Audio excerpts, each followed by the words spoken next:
versículos 17 y 18. Porque esta leve tribulación momentánea produce en nosotros un cada vez más excelente y eterno peso de gloria, no mirando nosotros las cosas que se ven, sino las que no se ven. Pues las cosas que se ven son temporales, pero las que no se ven son eternas. Pablo está haciendo un contraste entre la levedad de sus tribulaciones presentes y el peso de la gloria que será nuestra.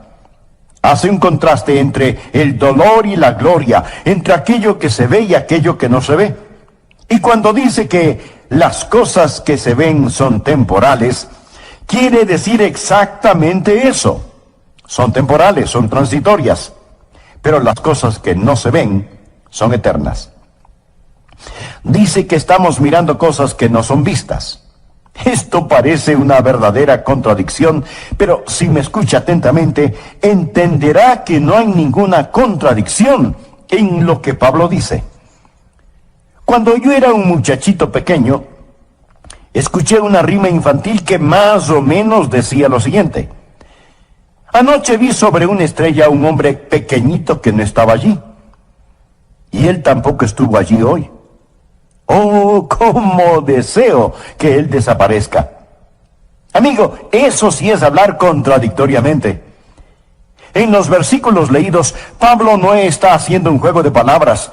Él nos habla acerca de extraordinarias verdades eternas que debemos aprender para vivir si es que deseamos vivir una vida de fe. Deseo que usted piense conmigo primero en lo que llamaré la realidad del mundo invisible. La Biblia nos enseña que hay un mundo material visible y hay un mundo espiritual invisible, y los dos existen lado a lado. Necios seríamos si negamos que hay un mundo espiritual que no vemos, solo porque no lo podemos ver con nuestros ojos físicos. Una persona ciega sería muy necia si negara el radiante esplendor de una puesta de sol, solo porque no puede verla. Si usted pudiera traer de regreso a este mundo a mi bisabuelo y decirle que la sala de su casa la puede llenar de música y de deportes y drama y acción y automóviles que chocan y noticias de todo el mundo, él probablemente le dirá que eso no es verdad, que eso no es posible, que usted está mintiendo. Pero nosotros sabemos que eso es verdad. Si ponemos en la sala un aparato de televisión y lo conectamos, podremos ver todas esas imágenes y muchas más. Están allí, están en el aire.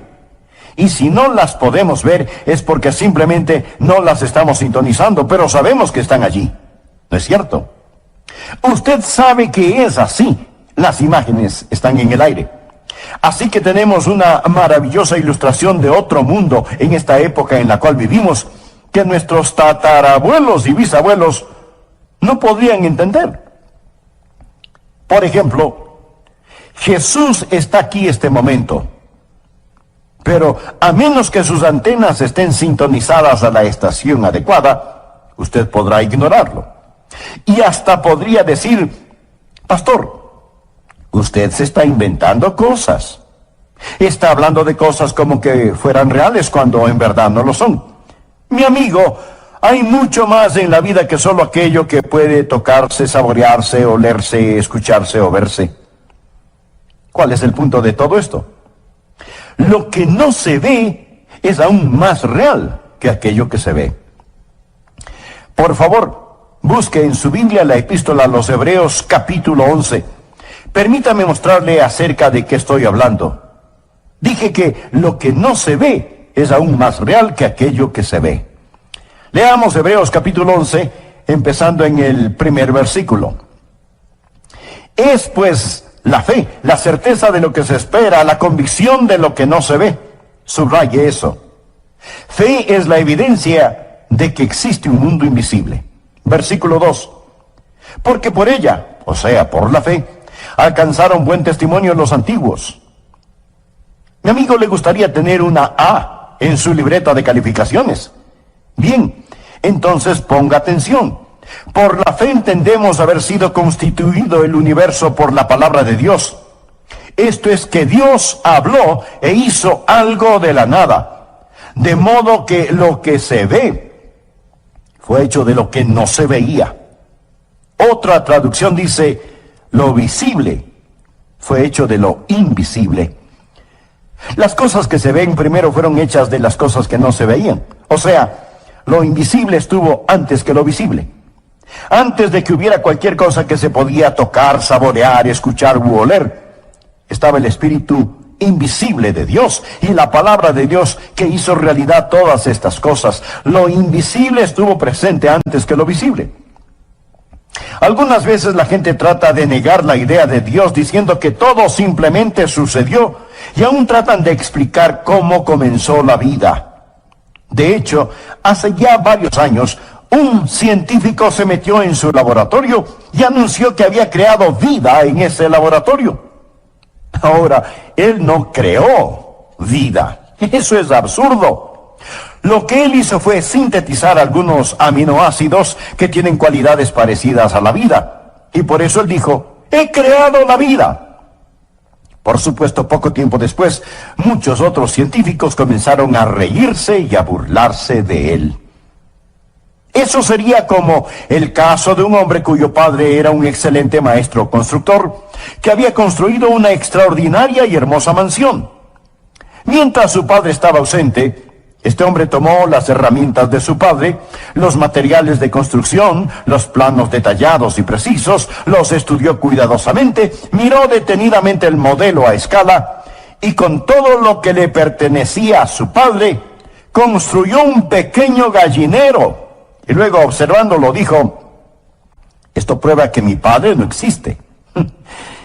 En cierta forma, eso es lo mismo que ese científico hizo en el laboratorio. Usó los materiales de Dios, las herramientas de Dios, el modelo de Dios, todo lo que le pertenecía a Dios, y sintetizó algo que ni siquiera era vida. Y con el pecho inflado por el orgullo, se comportó como si no hubiera Dios. Sin embargo, la verdad del asunto es que todo lo que él pudo hacer fue utilizar materiales que ya existían. Dios, en cambio, hizo todo de la nada. Así que el mundo invisible estuvo aquí primero. Nuevamente, permítame leer Hebreos 11:3. Por la fe entendemos haber sido constituido el universo por la palabra de Dios, de modo que lo que se ve fue hecho de lo que no se veía. En otras palabras, lo visible fue hecho de lo invisible. Pero no solo que el mundo de lo invisible estuvo aquí primero, sino que ese mundo de lo invisible estará aquí hasta lo último. Va a durar mucho más que el mundo visible. Leamos lo que dice Pablo en 2 de Corintios 4:18. No mirando nosotros las cosas que se ven, sino las que no se ven, pues las cosas que se ven son temporales. Mi amigo, este micrófono en el cual estoy hablando es temporal. Este estudio donde grabo este programa es temporal. El sofá, la silla o la butaca en donde usted está sentado ahora mismo es temporal. Y temporal quiere decir que tiene que ver con el tiempo, y el tiempo pasa y todo alrededor suyo está cambiando, arruinándose, desintegrándose. Es temporal. Por lo tanto, ¿qué es lo más real? ¿Aquello que se está acabando o aquello que nunca dejará de ser? Lo que estoy tratando de decir es que las cosas que no se ven son eternas. El mundo invisible es más real que el mundo visible porque el mundo invisible estuvo aquí primero y estará aquí hasta lo último. Y si usted está viviendo solo por las cosas que se ven, quiero decirle que se llevará una gran desilusión.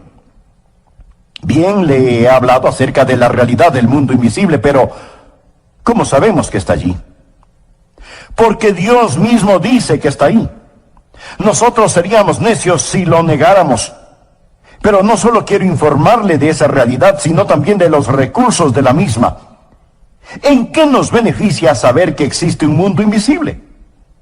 Bueno, hay grandes y vitales recursos en el mundo invisible que pueden ser nuestros, y le voy a decir cómo aprovechar esos recursos de acuerdo a la palabra de Dios. Veremos qué clase de recursos son, sabiendo qué significa este mundo invisible para usted y para mí. En primer lugar, sabemos que hay un mundo invisible, que es un enorme recurso cuando usted está enfrentando problemas. Y todos enfrentamos problemas. Si usted no ha tenido ningún problema últimamente, pues solamente espere. Le aseguro que en su camino hay un problema que lleva su nombre. Ahora permítame aclarar que el ser un creyente no le hace a usted inmune a los problemas. Segunda de Corintios 4, empezando en el versículo 3. Pero si nuestro evangelio está aún encubierto, entre los que se pierden está encubierto. Ahora la gente perdida no puede entender las cosas espirituales porque no tienen ni antena ni receptor espiritual para poder sintonizar la estación JESUS, Jesús, en los cuales el Dios de este siglo, note que aquí la palabra Dios es con D minúscula y se refiere a Satanás, quien es el Dios de este mundo, no a nuestro Dios todopoderoso. Sigue diciendo Pablo, en los cuales el Dios de este siglo cegó el entendimiento de los incrédulos, para que no les resplandezca la luz del Evangelio de la gloria de Cristo, el cual es la imagen de Dios. Estas personas están ciegas, pero no en el sentido físico, sino en el sentido espiritual. ¿Quién las ha cegado? Pues Satanás, el Dios de este mundo. Él ha cegado las mentes de aquellos que no creen. ¿Por qué? Porque Satanás no quiere que la luz del glorioso evangelio del Señor Jesucristo, el cual es la imagen de Dios, brille sobre ellos. Sigamos con el versículo 5. Porque no nos predicamos a nosotros mismos, sino a Jesucristo como Señor, y a nosotros como vuestros siervos por amor de Jesús. Bueno, Pablo, si tú predicas a Jesús, Dios te va a bendecir. El mundo va a ser bueno contigo, tú no tendrás ningún problema. Ay, mi amigo, bien solo hay que esperar a ver si es que eso es cierto. Porque Dios, que mandó que de las tinieblas resplandeciese la luz, es el que resplandeció en nuestros corazones para iluminación del conocimiento de la gloria de Dios en la faz de Jesucristo. Pero tenemos este tesoro, esto es, la gloria de Dios, en vasos de barro, para que la excelencia del poder sea de Dios y no de nosotros. Mi amigo, somos como vasos de barro, y la única cosa que nos hace valiosos, o lo único bueno acerca de usted, o de mí, o de cualquier persona sobre la tierra, es nuestra relación con Jesucristo, el tesoro que está en estos vasos de barro. Luego Pablo describe la dificultad en la cual se encuentra. Estamos atribulados en todo, mas no angustiados, en apuros, mas no desesperados, perseguidos, mas no desamparados, derribados, pero no destruidos. Pablo está diciendo, he sido derribado, pero no vencido. Siempre me levanto, llevando en el cuerpo siempre, esto es, en este vaso de barro, por todas partes la muerte de Jesús, para que también la vida de Jesús se manifieste en nuestros cuerpos. Pablo dice, escuchen, no es a mí a quien persiguen, es a Jesús. Yo simplemente tengo a Jesús en este vaso de barro, y la razón por la que ellos siguen golpeando y persiguiendo a este vaso terrenal es porque en este vaso de barro hay un tesoro. Y en vez de atesorar este tesoro, ellos detestan este tesoro, y por eso me persiguen. Pero cuando soporto estos golpes, los soporto solo por Jesús. ¿Quién soportó golpes por mí? Llevo en mi cuerpo la muerte de Jesús porque Él murió por mí. Y cuando reacciono con amor, con sabiduría, cuando reacciono con valentía y gentileza, ¿qué es lo que ellos ven? Cuando el vaso de barro es roto, ellos ven resplandecer a Jesucristo. Ellos ven ese tesoro cuando el vaso terrenal es roto. Pablo textualmente dice, llevando en el cuerpo siempre por todas partes la muerte de Jesús, para que también la vida de Jesús se manifieste en nuestro cuerpo. La gente verá a Jesús en usted si frente a los problemas, angustias, penas y dolores reacciona como un creyente debe hacerlo. Notemos lo que Pablo dice en los versículos 11 y 12. Porque nosotros que vivimos siempre estamos entregados a muerte por causa de Jesús, para que también la vida de Jesús se manifieste en nuestra carne mortal, de manera que la muerte actúa en nosotros y en vosotros la vida. Lo que Pablo está diciendo es, mientras más muero a mí mismo, estoy mucho más dispuesto a soportar sufrimientos por Jesucristo. Y así su vida brilla mucho más en mí. Pero teniendo el mismo espíritu de fe, conforme a lo que está escrito, creí, por lo cual hablé. Nosotros también creemos, por lo cual también hablamos, sabiendo que el que resucitó al Señor Jesús, a nosotros también nos resucitará con Jesús y nos presentará juntamente con vosotros. Pablo dice, escuchen, yo creo lo que creo y por lo tanto digo lo que digo. Yo puedo morir, ellos pueden matarme, pero yo sé que el mismo Dios que levantó a Jesús me levantará a mí también y levantará también a usted. Y juntos nos presentaremos a Jesús. Luego Pablo nos informa por qué sufre. Porque todas estas cosas padecemos por amor a vosotros, para que abundando la gracia por medio de muchos, la acción de gracia sobreabunde para gloria de Dios. Por tanto no desmayamos, o sea, no nos daremos por vencidos. Antes, aunque nuestro hombre exterior se va desgastando, el interior, no obstante, se renueva de día en día. Bueno, Pablo, pero ¿cómo haces eso? ¿Qué es lo que te motiva? ¿Qué es lo que te mantiene en movimiento? ¿Cómo es que puedes sufrir así? Casi te ahogas en el Mediterráneo, te azotaron muchas veces con el látigo, te apedrearon hasta creerte muerto, luego pasaste hambres y sufrimientos en una prisión. Pablo, ¿cómo pudiste soportar todo esto? Mi amigo, la respuesta la tenemos en 2 versículos, 17 y 18. Porque esta leve tribulación momentánea produce en nosotros una cada vez más excelente y eterno peso de gloria, no mirando nosotros las cosas que se ven, sino las que no se ven. Pues las cosas que se ven son temporales, pero las que no se ven son eternas. Ahora, cuando usted tiene problemas, especialmente por permanecer firme en el Señor Jesucristo, es mejor que usted mire hacia otro mundo. Es mejor que tenga su mirada fija en las cosas que no se ven, porque si lo hace así, Dios le dará fuerza sobrenatural y marchará al son de diferente música. Tome en cuenta que Pablo estaba perplejo. Él no lo entendía todo. Él dice que nosotros también estamos perplejos y atribulados. El hecho de que las cosas no tenían sentido para Pablo, eso no significa que las cosas no tenían ningún sentido. Y el que no tengan ningún sentido ahora, no quiere decir que no tendrán sentido más tarde. Pablo dice, no lo entiendo, pero miro hacia las cosas que no se ven. Y aquí la palabra griega para mirar literalmente significa ver con fijeza, intensamente. Y Pablo miraba con fijeza aquellas cosas que otras personas no podían ver. Me encanta una de las cosas que dijo Corrie ten Boom. Ella dijo, mira a tu alrededor y te desalentarás. Mira dentro de ti y te angustiarás. Mírate a ti mismo y te deprimirás. Mira a Jesús y descansarás. Y eso es lo que estuvo haciendo el apóstol Pablo. En tiempos problemáticos es necesario ver un mundo invisible, pero no solo en tiempos problemáticos, sino también cuando usted tenga temor, necesita ver ese mundo invisible. Me encanta una de las cosas que dijo Corrie ten Boom. Ella dijo, mira a tu alrededor y te desalentarás. Mira dentro de ti y te angustiarás. Mírate a ti mismo y te deprimirás. Mira a Jesús y descansarás. Y eso es lo que estuvo haciendo el apóstol Pablo. En tiempos problemáticos es necesario ver un mundo invisible, pero no solo en tiempos problemáticos, sino también cuando usted tenga temor, necesita ver ese mundo invisible. Por favor, por un momento vayamos al Antiguo Testamento. Busque el capítulo 6 del segundo libro de Reyes.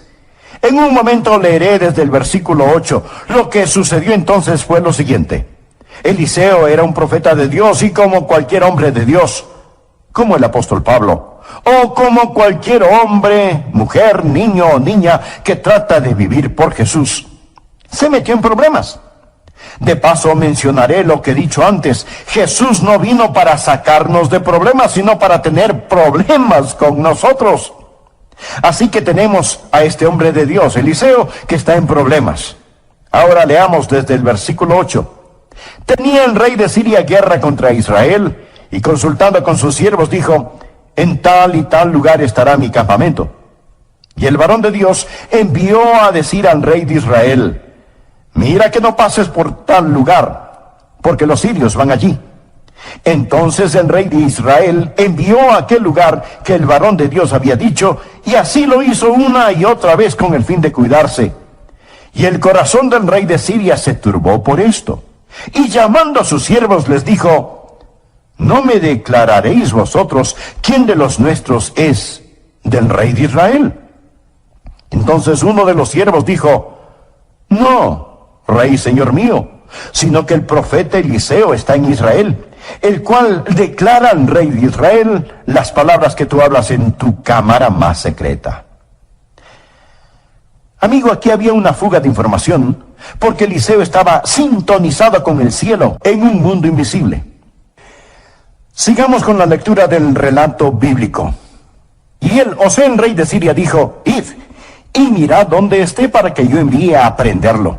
El rey quería arrestar a Eliseo, y le fue dicho: he aquí que él está en Dotán. Entonces envió el rey allá gente de a caballo y carros y un gran ejército.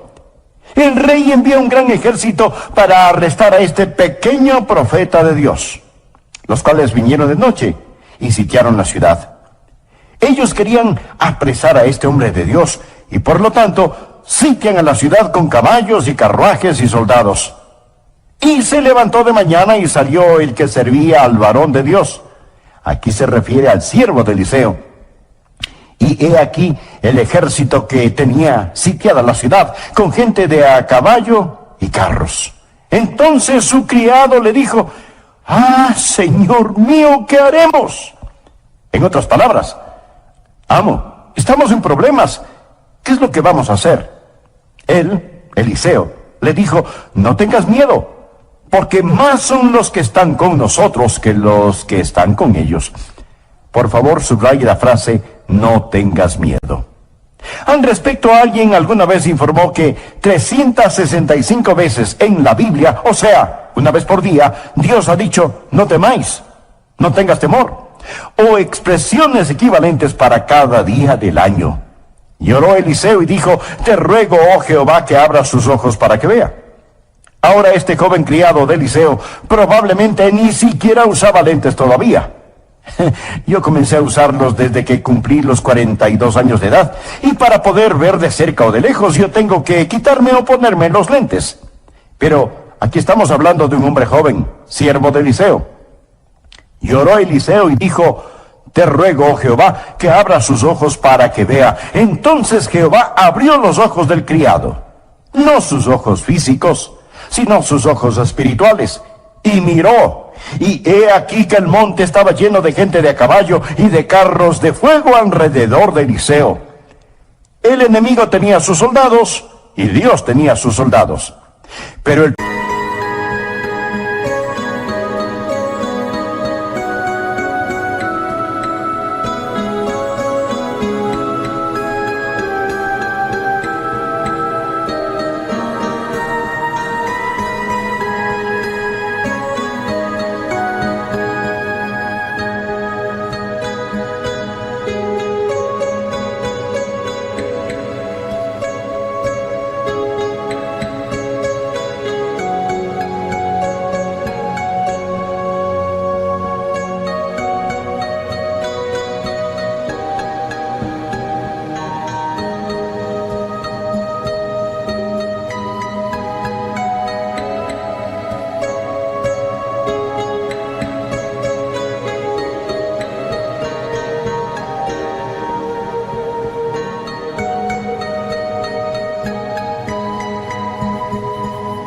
punto que deseo que usted entienda es este: cuando usted tiene temor y el diablo la ha intimidado y grita contra usted, entonces usted necesita entender que el ángel del Señor acampa alrededor de los que le temen y los defiende. Necesitamos entender que hay un ejército invisible allá afuera, alrededor suyo y alrededor mío. El ángel del Señor acampa alrededor de los que le temen. Anote el siguiente versículo, Salmo 68:17. Los carros de Dios se cuentan por veintenas de millares, y Dios está en medio de ellos. Lo que necesitamos hacer cuando tenemos temor es orar y decir: Señor, abre mis ojos. Ayúdame a ver que tú estás conmigo. Tantas y tantas veces que estamos en peligro y ni siquiera lo sabemos. Tantas y tantas veces Dios habrá enviado un ángel protector para que nos levante, para que nos cuide. Una vez yo enfrenté un muy serio peligro y ese peligro pasó. Pero cuando estuve en ese muy serio peligro físico, yo me refugié en la palabra de Dios y leí: no moriré, sino que viviré, para dar testimonio del evangelio de la gracia de Dios. Y Dios tomó estas palabras y me las dio. Pero la cosa extraña fue que varios días después recibí 3 cartas de diferentes partes de los Estados Unidos, y el contenido de las cartas fue casi idéntico. Pastor Adrián, estuvo en dificultades o problemas, porque Dios puso en mi corazón que debía orar por usted. No lo entiendo, pero Dios me dijo que debía orar especialmente por usted. Mi amigo, déjeme decirle que fue una gran bendición el recibir esas cartas. Es una extraordinaria bendición el saber que el ángel del Señor acampa alrededor de los que le temen. Dios es un Dios bueno, Él protege a los suyos. Y si en tiempos problemáticos nosotros pudiéramos ver, si nosotros pudiéramos ser como el apóstol Pablo y decir: Señor, muéstrame las cosas que son eternas. Si nosotros en tiempos de temor y persecución pudiéramos decir: Señor, abre mis ojos para que pueda ver los ángeles que acampan a mi alrededor protegiéndome. Nadie puede tocarnos, ninguna cosa puede tocarnos, excepto que venga a través del ángel de Dios primero. Y si Dios lo permite, Él lo permitirá para su bienestar y para su gloria. En tiempos de tentación, si alguna vez es tentado, y le puedo asegurar que será tentado, usted necesita ver el mundo invisible. Volvamos a Hebreos 11. Es pues la fe, la certeza de lo que se espera, la convicción de lo que no se ve. ¿Puede ver eso? Teniendo esta declaración en mente, leamos los versículos 24 y 25. Por fe Moisés, hecho ya grande, rehusó llamarse hijo de la hija del faraón, escogiendo antes ser maltratado con el pueblo de Dios que gozar de los deleites temporales del pecado. Ahora tenemos que entender que Moisés pudo haber tenido riquezas increíbles.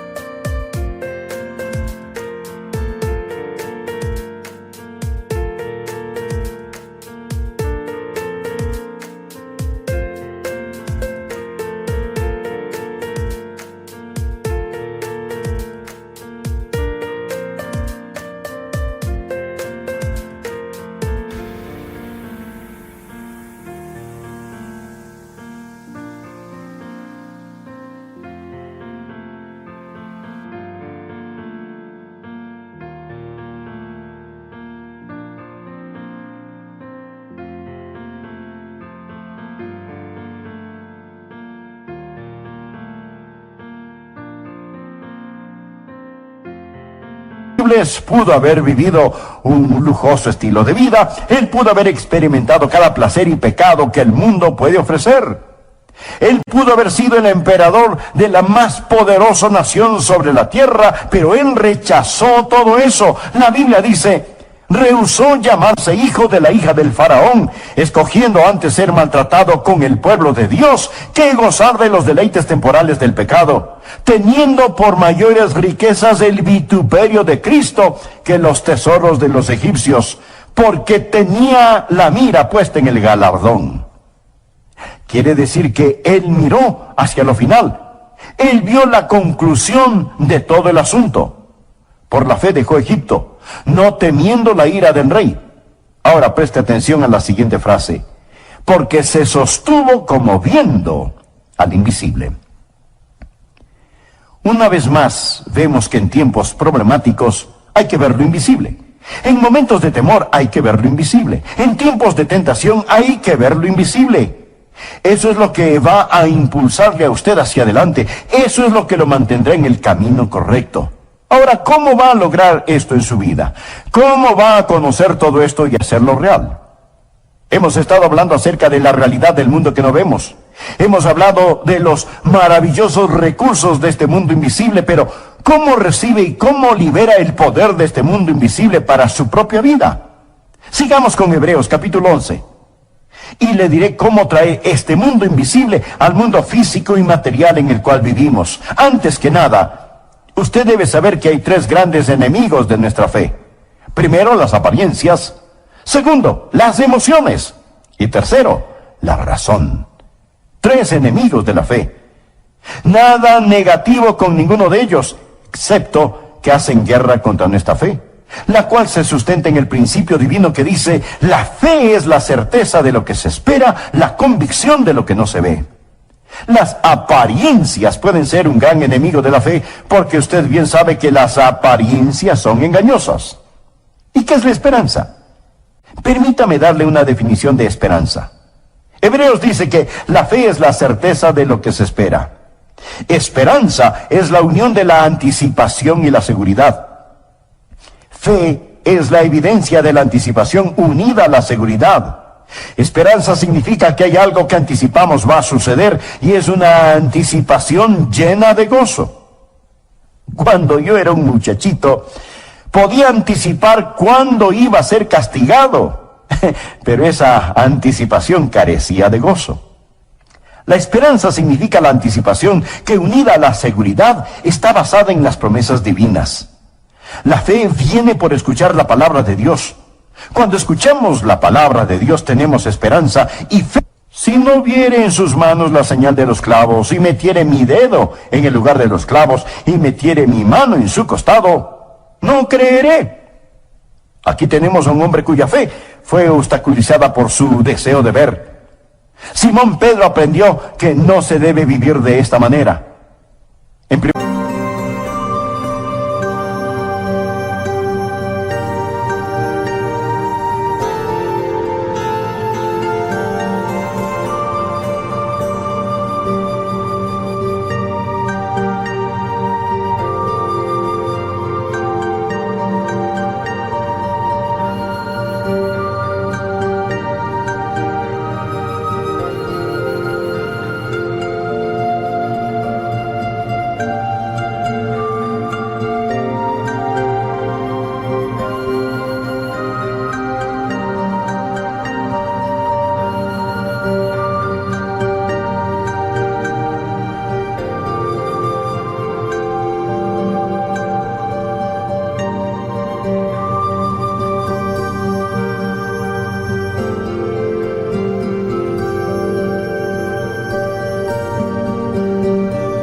Primera de Pedro 1:8 habla acerca de Jesús y dice: a quien amáis sin haberle visto, en quien creyendo, aunque ahora no lo veáis, os alegráis con gozo inefable y glorioso.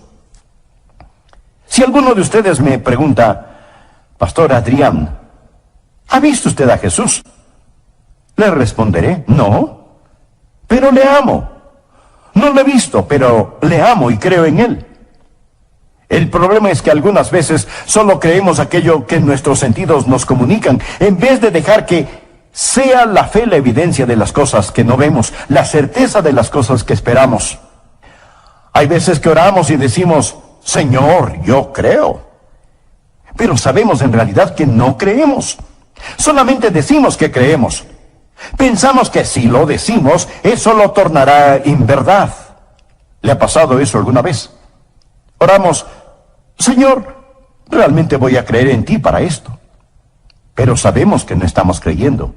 Y Dios sabe que no creemos, pero lo decimos de todas maneras.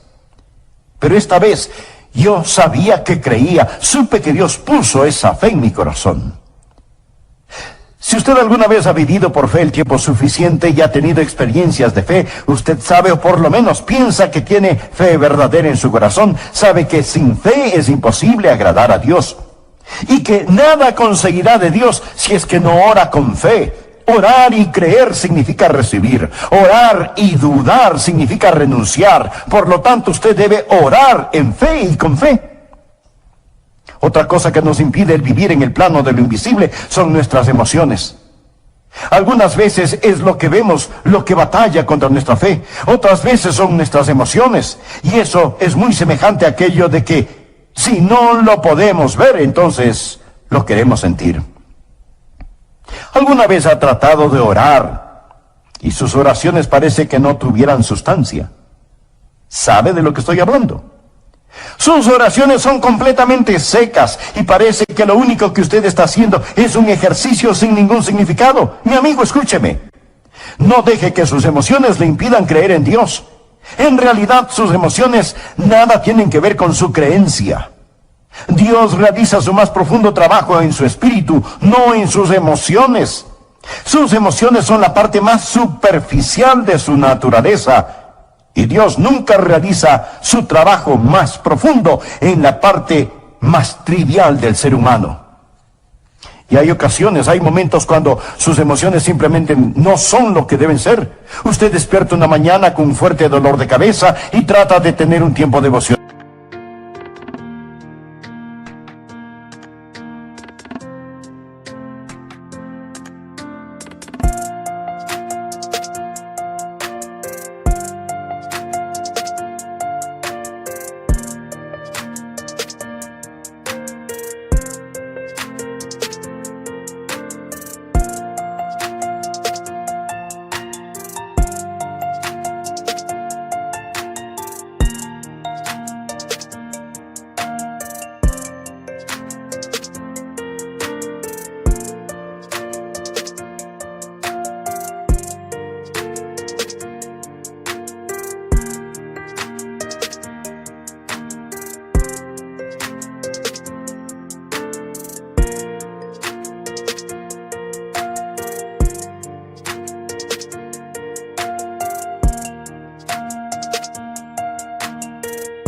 Y se dice, oh, yo soy un hipócrita, no tengo ganas de orar.